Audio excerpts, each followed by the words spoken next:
I do a lot of relocation business, and I take transferees all over the city, showing them the beautiful parks, neighborhoods, lakefront architecture, and they are blown away by how beautiful the city is. But just as beautiful as the city is, it's just a breeze to get around once you know a few tricks. It's like a number grid. Remember in math class? 0, 0 is State and Madison, and for every 800, it's a mile, going north, south, and west. The lake is on the east. The even numbers on the houses are the north and west, and the odd numbers are the south and the east. It's really hard to get lost. Now, trains are a great way to get around the city. We call them the L, even though a good portion of them is underground, and they're named for the colors: red, brown, blue, orange, etc. The blue line goes to O'Hare, the orange line goes to Midway, and the brown line circles the downtown area, and that's how we get the name, the Loop.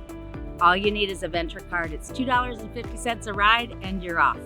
Same holds true for buses, and we have a marvelous bus system. You can use your Ventra card, swipe, get on, and the bus drivers are really great at telling you where they're going to stop and if you'll be able to get to where you want to go. Chicago has become quite a bicycle city.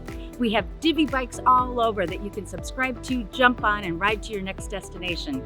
We have several streets that have lanes set aside for bikes. I used to live in Edgewater, and I had neighbors at 5400 North that would ride the Lakefront Trail to get down to the city to commute and get to work. Are you still committed to your car? That's okay. Driving around the city is pretty easy. Just follow the number grid, and remember, we have highways that are named for people. Eisenhower, Kennedy, Stevenson, Dan Ryan. I-90 and 94 have names as well as numbers. If you have more questions about how to get around the city, if you're interested in finding a home here, let's connect. My name's Rossley, and I'm with Baird & Warren Real Estate.